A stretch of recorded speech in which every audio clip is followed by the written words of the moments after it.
3 weeks into the courtship and everything changed again, though this time in a way Amy never expected, and a second Karathi ship arrived in orbit, and it was larger than Zara's vessel, and when it landed, a group of 5 Karathi warriors emerged, and their leader was an imposing woman with scars across her face and arms that spoke of many battles.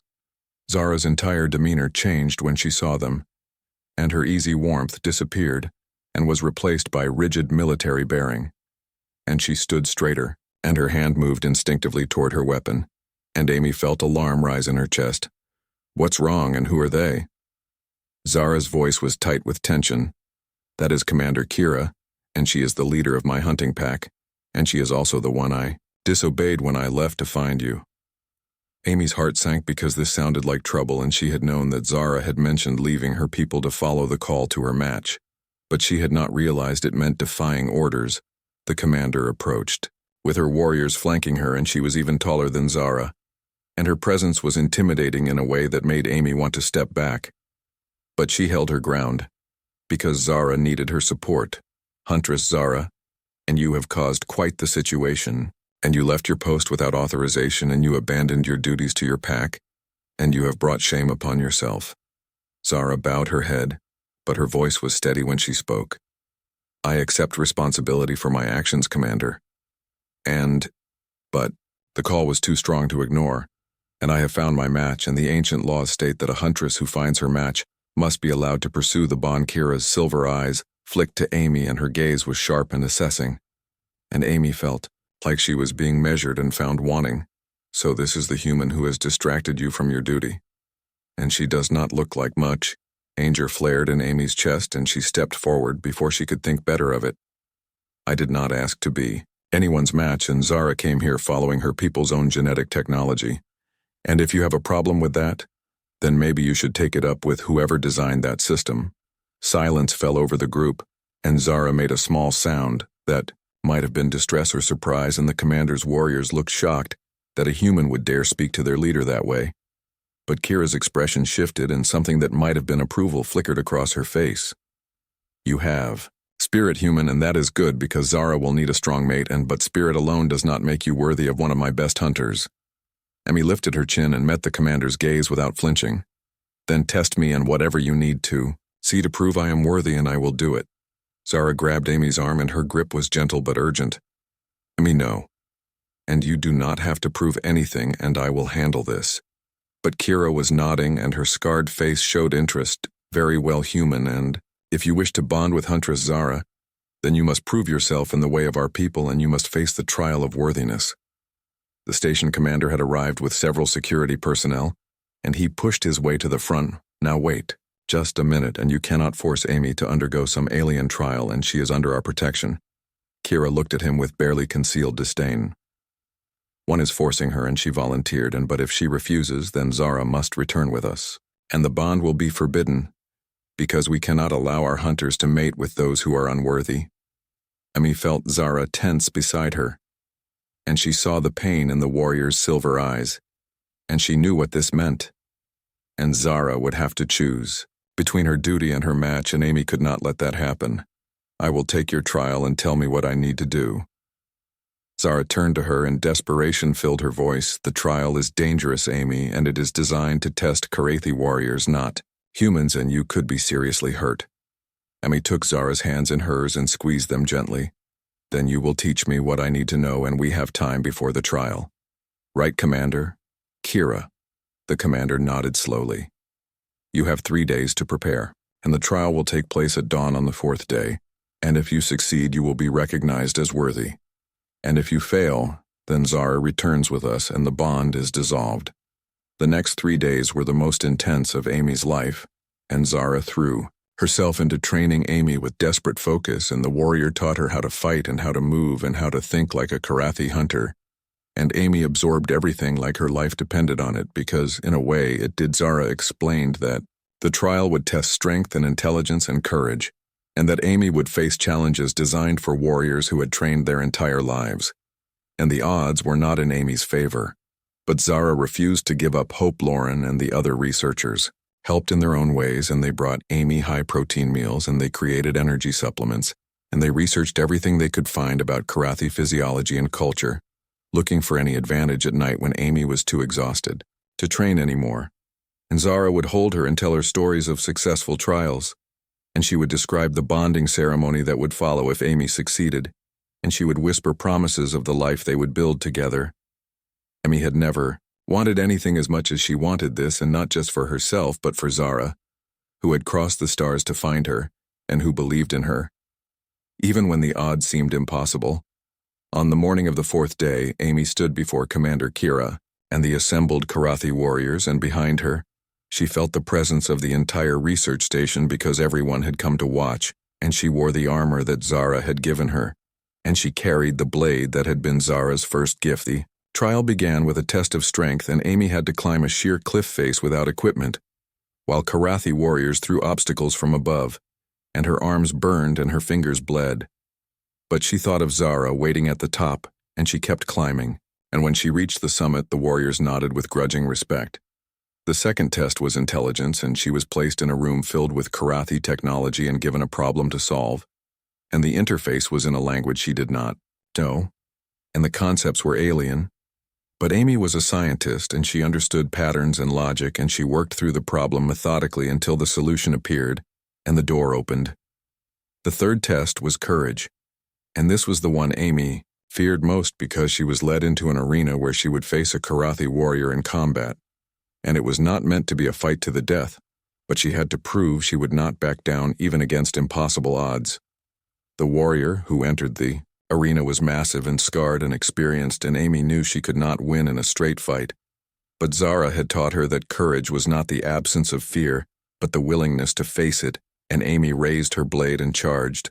The fight was brutal, and Amy was knocked down again and again, and her armor cracked and her body screamed with pain. But every time she fell, she got back up, and she used every trick Zara had taught her, and she was not trying to win, but to prove she would never give up. Finally, after what felt like hours, but was probably only minutes, and the warrior stepped back and raised his hand in a gesture of respect. Enough. And you have proven your courage, human, and you do not yield even when defeat is certain, and this is the mark of a true warrior. Amy collapsed to her knees and gasping for breath, and she was covered in bruises and cuts. But she had passed, and she had proven herself worthy commander. Kira entered the arena, and she looked down at Amy with an expression that was no longer disdainful but approving. You have passed all three tests, human Amy, and you have shown strength and intelligence and courage, and you are worthy to bond with Huntress Zara and rise and accept the recognition of the Karathi people. Amy struggled to her feet and her legs shook, but she stood tall, and Kira placed her hand on Amy's shoulder, and what Amy would learn was a gesture of acceptance. You are not just worthy, and you are exceptional, and Zara chose well, and the bond is approved. Zara rushed into the arena, and she caught Amy as her legs finally gave out, and the warrior held her close, and Amy could feel Zara trembling with relief. And joy, you did it, and I knew you could, and I am so proud of you. Amy laughed, weakly, and tasted blood in her mouth. I think I need a doctor and maybe a very long nap, but we did it, Zara, and we actually did it. The bonding ceremony would wait until Amy had healed, but the hardest part was over, and she had proven herself, not just to the Karathi but to herself, and she had discovered strength she did not know she possessed. Amy never believed in fate until the night everything changed, and she was working late at the research station on New Haven Colony, cataloging plant samples from the western forest, when the alarms began to blare throughout the facility, and the red emergency lights bathed everything in an eerie glow that made her heart race with sudden fears. She ran to the window and looked up at the sky, and what she saw made her blood run cold because a massive ship was descending through the atmosphere, and it was unlike anything humanity had ever built, with sleek curves and metal that seemed to shimmer between silver and purple, and energy crackled around its hull as it lowered toward the landing pad outside the colony. The intercom crackled too. Life in the station commander's voice echoed through the halls, telling everyone to remain calm, and that the visitors were Karathi, and that they had requested permission to land, and that everyone should stay inside until further notice. But Amy could hear the tension in his voice, and she knew something was wrong. Amy pressed her face against the glass, watching as the ship settled onto the pad, and a ramp extended from its side, and figures began to emerge, and even from a distance she could tell they were not human because they moved with a grace that seemed almost predatory, and they were tall, much taller than any person she had ever seen. Her colleague Lauren rushed into the lab and her face was pale with worry, and she grabbed Amy's arm, pulling her away from the window. "We need to hide, and I heard they take people and nobody knows what they do with them, but they never come back the same." Amy felt fear grip her chest, but curiosity fought against it because she had studied xenobiology, and she had always wondered what other intelligent species might be like. And now they were here standing just outside the station, and she could not look away. Through the window she watched as the station commander walked out to meet the visitors, and the lead Karathi warrior stepped forward, and Amy's breath caught in her throat, because even from a distance the alien woman was magnificent, and she stood nearly 7 feet tall, with skin that gleamed purple in the artificial lights. And she wore armor that looked both beautiful and deadly. The warrior's silver hair fell past her shoulders and moved like liquid metal, and her face was angular with high cheekbones and a strong jaw. And when she turned slightly, Amy caught a glimpse of her eyes, and they seemed to glow with an inner light that was both mesmerizing and terrifying. Lauren tugged at Amy's sleeve, trying to pull her away, but Amy could not move because something strange was happening, and the Karathi warrior had stopped, talking to the commander, and her head turned slowly as if searching for something. And then those glowing silver eyes locked directly onto the window where Amy stood. The warrior raised her hand and pointed straight at Amy, and spoke words that Amy could not hear through the glass, but she saw the commander's face go pale, and he shook his head frantically, and the warrior ignored him and began walking toward the building with purpose in every step. Lauren screamed and pulled Amy back from the window. "She saw you, and oh God, she's coming for you, and you have to run, Amy, and you have to run right now." Amy's paralysis broke and adrenaline flooded her system, and she grabbed her jacket and ran for the back door, while behind her she could hear the main entrance opening and heavy footsteps echoing through the corridor, and a deep melodic voice calling out in English that was accented but clear human female, "Stop running. And I mean you no harm, and I only wish to speak with you." But Amy did not stop because fear overrode logic, and she burst through the back exit into the cool night air. And the colony was built on the edge of a vast forest, and without thinking, she ran toward the trees, because the darkness seemed safer than the lights, where that alien warrior could see her. She crashed through the underbrush, and branches tore at her clothes and scratched her face. But she kept running, and her breath came in ragged gasps, and her heart pounded so hard she thought it might burst. From her chest and behind her she could hear pursuit, and the Karathi warrior was following her into the forest. The alien moved through the trees with ease that should not have been possible, and Amy could hear her calling out in that same calm voice, "Please stop, and you will hurt yourself, and I am not your enemy."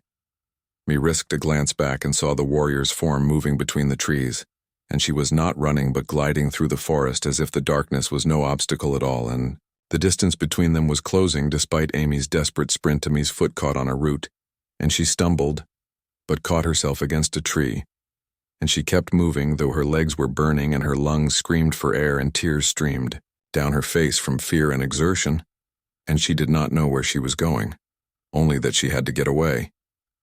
The forest grew denser and the canopy blocked out the moonlight, and Amy could barely see where she was going, and she tripped over fallen branches and splashed through a shallow stream, and the cold water soaked her shoes. But she did not slow down because those footsteps were always behind her, getting closer and closer. How long she ran she did not know, because time seemed to stretch and compress in strange ways, and her world narrowed to the burning in her muscles and the ragged sound of her breathing, and the steady pursuit of the alien warrior who would not give up the chase.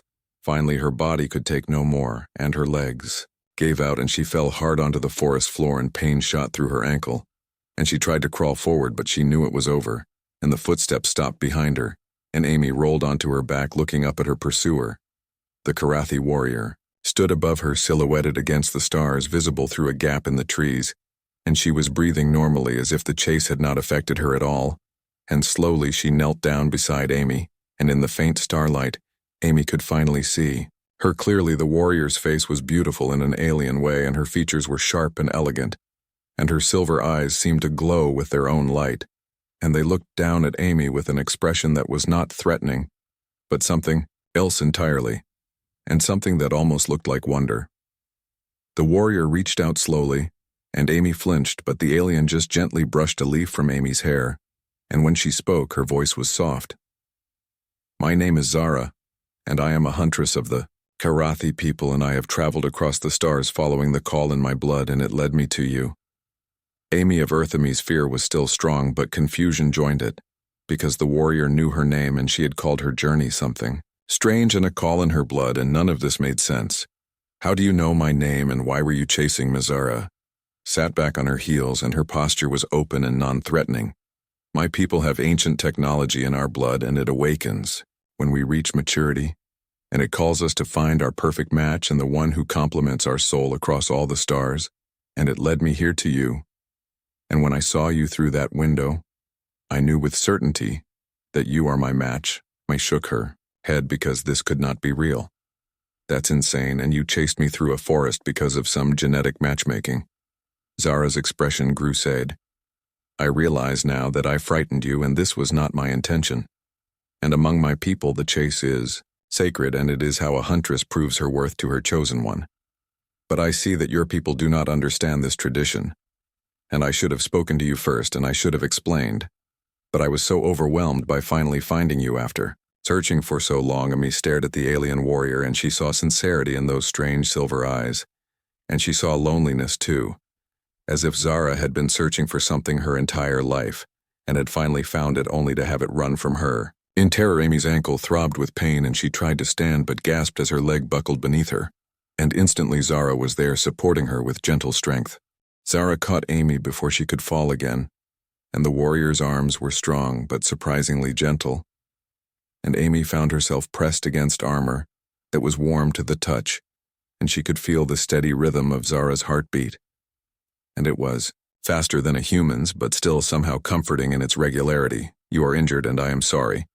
And I did not mean for this to happen, and please let me help you. Me wanted to refuse because accepting help from the alien who had chased her seemed wrong somehow, but her ankle was swelling rapidly and she could not walk on it. And she was lost in a forest she did not know well. And the night was growing colder by the minute. Zara seemed to sense her hesitation and slowly lowered Amy to sit against a tree trunk. And then the warrior stepped back, giving Amy space, and she removed something from her belt, and it looked like a small device that glowed with soft blue light. This is a medical scanner, and it will not hurt. And I just want to see how badly you are injured. And Amy nodded and watched as Zara knelt beside her and passed the device over her ankle. And the blue light washed over her skin and felt warm and tingly, but not unpleasant. And after a moment, Zara made a sound that might have been relief. It is only a sprain and not broken, and I can help with the pain if you will allow me.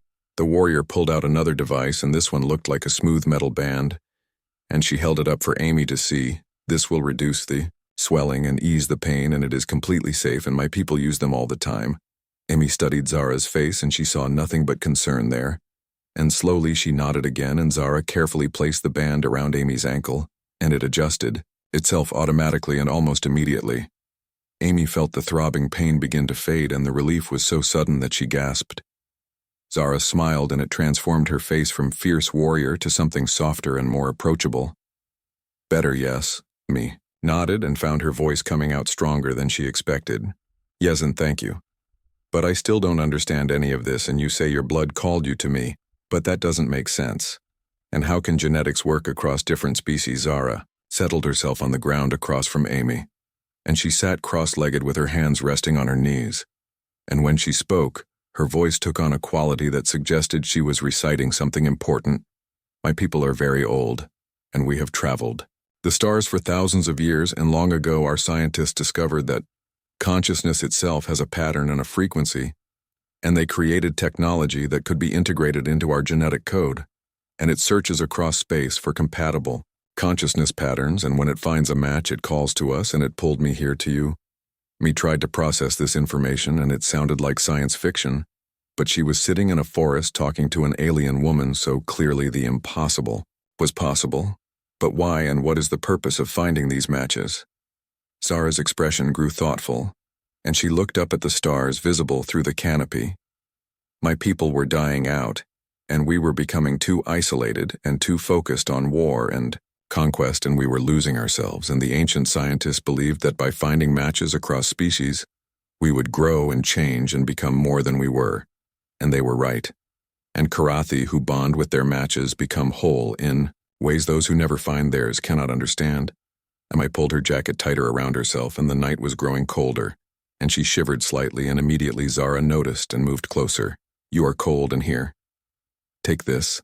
The warrior unclasped her cloak, and it was made of some material that shimmered in the starlight, and she draped it around Amy's shoulders, and instantly warmth flooded through Amy's body. And the cloak seemed to generate its own heat. Amy pulled the cloak closer, and she had to admit it felt wonderful, and she looked at Zara, who was now sitting very close, and the warrior's silver eyes reflected the starlight like mirrors. "What happens if I say no? And what if I don't want to be?" "Your match." Zara's face grew serious, and there was pain in her expression. "Then I will leave, and I will not bother you again, and the choice is always yours. Amy and my people learned long ago that forced bonds destroy both parties, and if you choose to refuse me, I will return to my ship, and I will leave this world, and I will spend the rest of my life alone, because there is only one match for each of us, and I have found mine in you." The loneliness in Zara's voice was heartbreaking, and Amy felt something shift in her chest, and this alien warrior who could have easily taken her by force was offering her complete freedom to choose. And there was honor in that, and something that spoke to a deeper truth. "I need time, and this is all too much too fast, and I can't just agree to bond with someone I just met, even if your genetics say we're compatible." Zara nodded, and her expression showed understanding. "Time I can give you, and I will prove myself worthy, not through force but through patience. And I will show you who I am, and I will learn who you are, and then you can decide with full knowledge, and is this acceptable?" Amy found herself nodding, and somewhere in the back of her mind she was amazed that she was agreeing to this, but everything felt surreal anyway, and she might as well see where this strange situation led. "But first we need to get back to the station, and everyone there thinks you kidnapped me, and they're probably terrified." Zara stood and offered her hand to Amy. "Then we will return together, and I will explain everything to your people, and I will make sure they understand that you are safe, and that you have chosen to speak with me of your own free will." Amy took the offered hand, and Zara pulled her up easily, and when Amy tried to put weight on her injured ankle, she found that the device Zara had given her worked remarkably well, and there was only a slight twinge of discomfort instead of the sharp pain from before. The walk back through the forest was completely different from Amy's desperate flight, and Zara guided her carefully around obstacles. And when the path was difficult, the warrior would lift Amy and carry her, as if she weighed nothing, and Amy found that she did not mind as much as she thought she would. Zara talked as they walked, and she told Amy about her homeworld and about Karathi culture, and about her own life as a huntress. And Amy found herself fascinated despite her earlier fear, and she asked questions, and Zara answered each one with patience and obvious pleasure at Amy's interest. The warrior explained that Karathi society was matriarchal, and that huntresses were highly respected, and that the chase was indeed a sacred tradition, but that it should have been explained beforehand, and Zara admitted that her eagerness to finally meet her match had made her forget proper protocol. By the time they emerged from the forest and could see the lights of the research station in the distance, and Amy realized that her fear had almost completely faded, and in its place was curiosity and something else she could not quite name, and something that felt like the beginning of connection at the edge of the colony. Zara stopped and turned to Amy. "Before we go back, and before I face your people, and I need to know, and are you truly willing to give this a chance, and are you willing to let me court you in both my traditions and yours?" Amy looked up at the tall alien warrior, and she saw hope and vulnerability in those silver eyes, and she thought about her life before tonight, and about the routine and the loneliness she had not even realized she felt, and she thought about the wonder in Zara's voice when she talked about finding her matches. "And I'm willing to give this a chance, but we do this slowly, and we do this right. And no more chasing me through forests." Zara's face broke into a brilliant smile, and she placed her hand over her heart. In what Amy would learn was a Karathi gesture of deep respect and gratitude. "Slowly and properly, and I swear this to you on my honor as a huntress." 2 weeks after the trial, and Amy stood in her quarters looking at herself in the mirror, and she wore ceremonial robes that Zara had brought from the Karathi homeworld, and they were made of fabric that shimmered like starlight and shifted colors with every movement, and today was the bonding ceremony. And after today, everything would change. Lauren knocked on the door and entered carrying a bouquet of flowers from Earth and from the colony gardens. "You look beautiful. And are you nervous?" Emmy nodded, and her hands trembled slightly as she adjusted the robes, terrified and excited. "And I keep thinking about how my life was just a few weeks ago and how normal and quiet it was, and now I am about to bond with an alien warrior and gain genetic enhancements and possibly live for centuries, and it is overwhelming." Lauren set down the flowers and took Amy's hands. "You do not have to do this, and you know that, right? And even now you can walk away, and no one would blame you." Amy shook her head firmly. "I do not want to walk away, and I love her, Lauren. And I know it happened fast, but it feels right. And when I am with Zara, I feel complete in a way I never did before. And I want this life with her." Lauren pulled Amy into a hug, and her voice was thick with emotion. "Then I am happy for you, and just promise you will visit sometimes, and even if you end up traveling the stars. I promise, and besides, Zara said we can stay here as long as I want. And she is willing to make New Haven our home." The ceremony was held outdoors under the stars, and the Karathi had set up their traditional bonding circle, and it was marked with crystals that glowed with inner light, and the entire research station had gathered to watch along with Commander Kira and her warriors, and even some Karathi from Zara's ship who had become friends with the colonist. Zara stood in the center of the circle, and she wore her full huntress armor, polished until it gleamed, and her silver hair was braided with crystals, and when she saw Amy approaching, her face lit up with such joy that Amy felt her breath catch. The ceremony was conducted in both Karathi and English, and Commander Kira officiated, and she spoke of the ancient traditions and of the sacred bond between matches and of how rare and precious it was to find one's perfect complement. Across the vast universe, Zara took Amy's hands and began to speak, and her voice carried across the gathered crowd of Earth. "And I have searched the stars for you, and I have followed the call in my blood across impossible distances, and I have found in you everything I never knew I needed. And you are my match and my equal and my home, and I offer you my strength and my protection and my heart for as long as we both shall live." Emmy felt tears prick her eyes, and she squeezed Zara's hands. "Zara of the Karathi, and you came into my life like a storm, and you turned everything upside down, and you showed me that the universe is bigger and stranger and more wonderful than I ever imagined, and I offer you my courage and my loyalty and my love for as long as we both shall live." Kira stepped forward, holding a small device, and it looked like a crystal vial filled with glowing liquid. "This is the bonding catalyst, and it contains the genetic material that will link you together.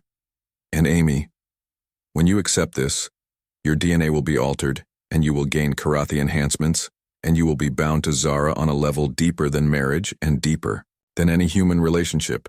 And do you accept this freely and without reservation?" Emmy looked into Zara's silver eyes and saw love and hope and a future filled with adventure and wonder. "I accept freely." She drank the catalyst, and it tasted like starlight and electricity. And immediately she felt it spreading through her body, and it was not painful, but strange and overwhelming, and she felt her cells changing and adapting, and new pathways opening in her mind. Zara caught her as her knees buckled, and the warrior held her close.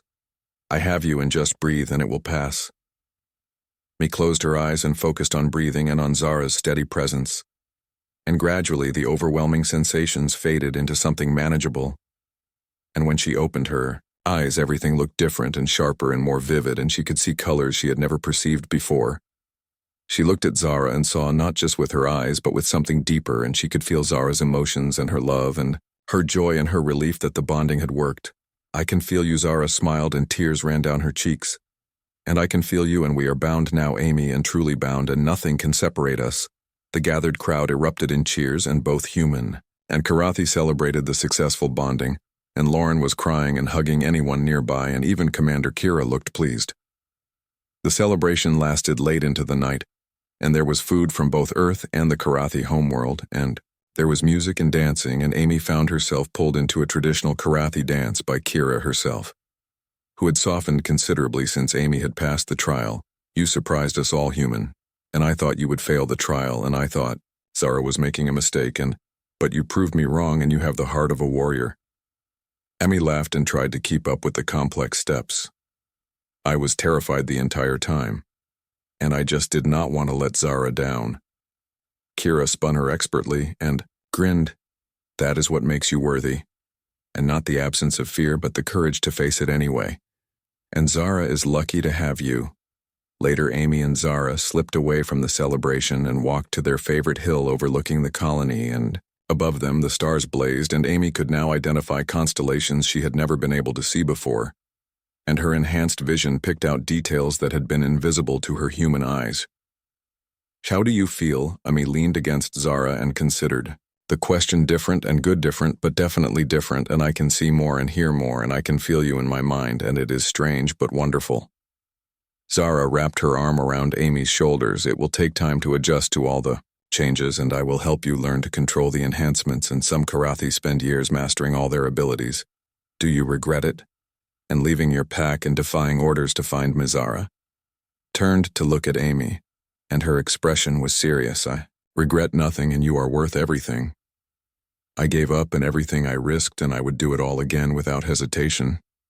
Amy reached up and touched Zara's face, and her fingers traced the sharp angles of the warrior's cheekbones. "I love you, and I do not think I have said that enough."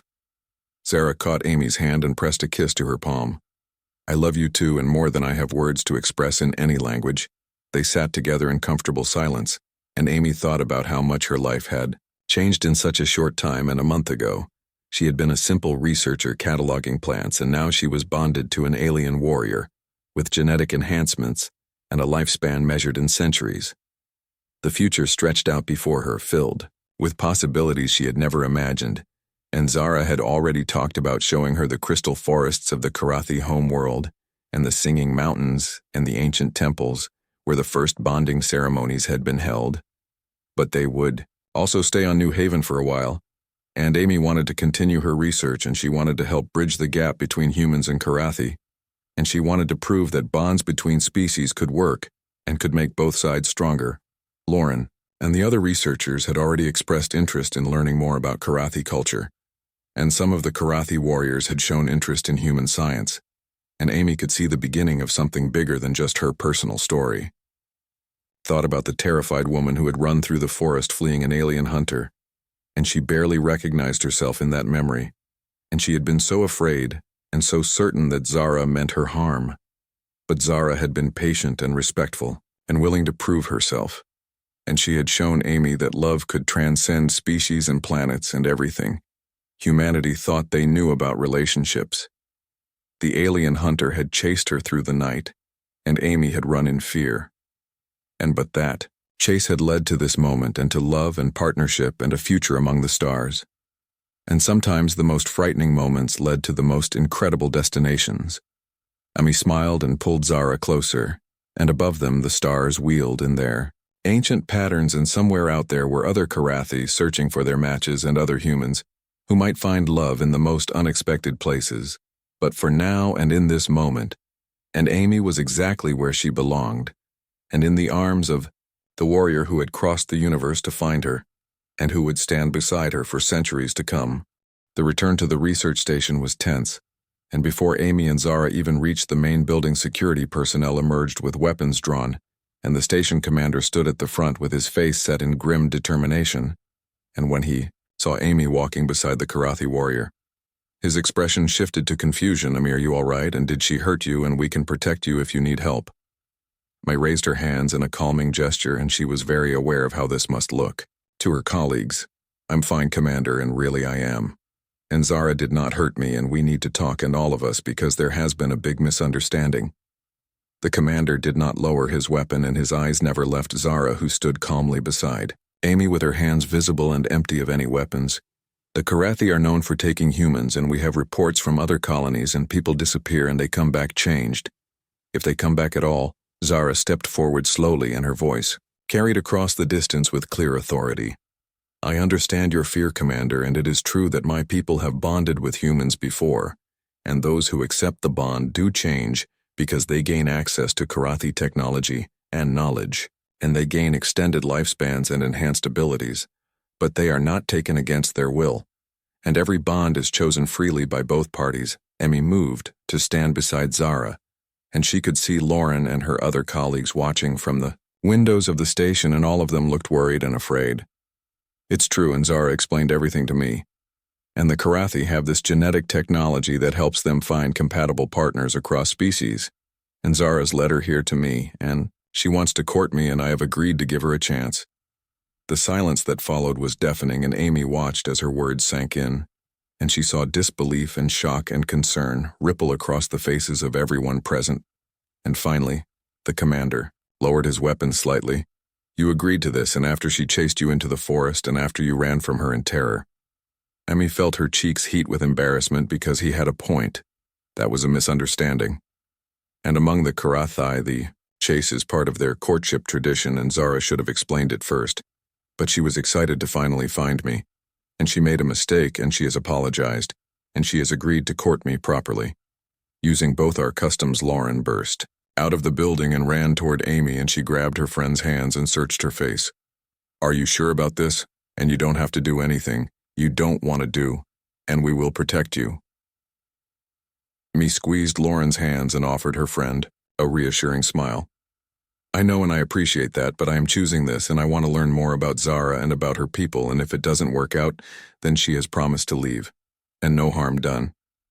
Zara inclined her head respectfully toward Lauren and the commander. I give you my oath as a huntress of the Karathi that Amy is free to end our courtship at any time, and I will not force her to do anything against her will. And if she chooses to refuse me, I will leave this world and never return. The commander studied Zara for a long moment, and then he looked at Amy, and whatever he saw in her face must have convinced him, because he finally lowered his weapon completely. All right, but this courtship happens where we can see it, and you will stay in the guest quarters. Zara and you will follow our rules while you are in this colony. And if Amy changes her mind at any time, you will respect that decision. Zara placed her hand over her heart and bowed her head. I accept your terms, Commander, and I am grateful for your willingness to allow this. The tension slowly bled out of the situation, and people began to lower their weapons and return to the station. Though many cast suspicious glances back at Zara as they went, and Amy could not blame them, because first contact with an alien species was always going to be complicated. And this was far from the diplomatic meeting anyone had expected. Lauren insisted on examining Amy's ankle, despite the Karathi medical device, and she fussed over the scratches on Amy's face from her run through the forest, and she kept shooting suspicious looks at Zara, who waited patiently nearby. You really think this is a good idea? Me watched Zara, who was speaking quietly with the commander and answering his questions with patience and respect. I don't know if it's a good idea, but it feels right somehow, and I can't explain it. But when I look at her, I feel something and like recognition, even though we just met. Lauren sighed and finished bandaging. A particularly deep scratch on Amy's arm. Just promise me you'll be careful, and aliens or not. She's still a stranger, and we don't really know anything about her or her people. I promise, and besides, you'll all be watching to make sure nothing bad happens. Over the next several days, Amy learned that having an alien warrior court was both wonderful and deeply strange, and Zara proved to be incredibly respectful of Amy's boundaries, and she never pushed for more than Amy was willing to give. And she answered every question Amy had, no matter how personal or strange.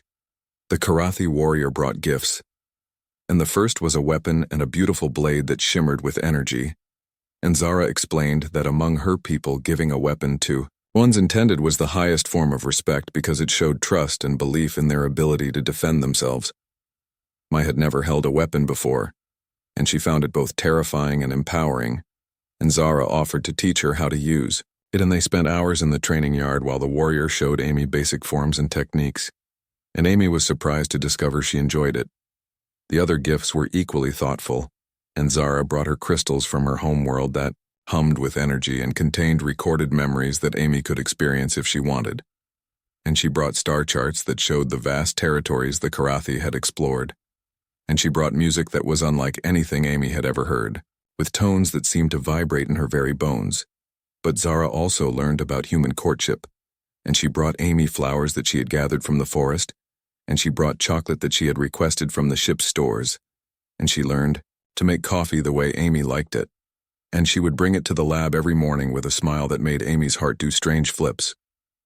The other researchers slowly grew accustomed to Zara's presence, and some remained suspicious, but others became curious, and they would ask her questions about Karathi technology and culture, and Zara was patient with all of them, and she seemed genuinely interested in human science and would spend hours in the lab watching Amy work. Amy found herself looking forward to seeing Zara each day, and the warrior had a dry sense of humor that caught Amy off guard, and she would make observations about human behavior that were both insightful and funny. And Amy discovered that Zara was incredibly intelligent and well-educated in dozens of subjects. They would take walks in the evening, and Zara would tell Amy stories about her life and about the world she had visited in her search for her match.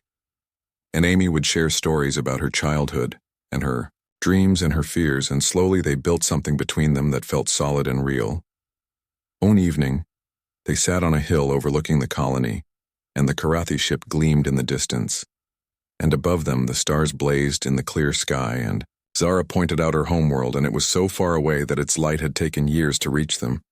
"Do you miss it and your homeworld?" Zara was quiet for a moment, and then she nodded. "Sometimes yes. And I miss the crystal forests and the singing mountains. And I miss my sister, who is also a huntress, but I do not regret coming here, and I would travel twice as far to find you." Me felt warmth spread through her chest, and she was falling for this alien warrior, and she could feel it happening, and it terrified her and excited her in equal measure. "What happens if I choose to accept your bond, and what would that mean?" For Zara turned to look at her, and in the starlight her silver eyes seemed to glow. "It would mean joining your life with mine, and you would gain access to Karathi genetic enhancements, and you would live as long as I do, which is many centuries. And you would be able to interface with our technology, and you would become part of my people while remaining yourself. And you would be my partner in all things and my equal and my companion across the stars. And if I wanted to stay here on New Haven, and what if I did not want to travel? Then we would stay, and I would make my home wherever you are, because you are my home." Now Amy,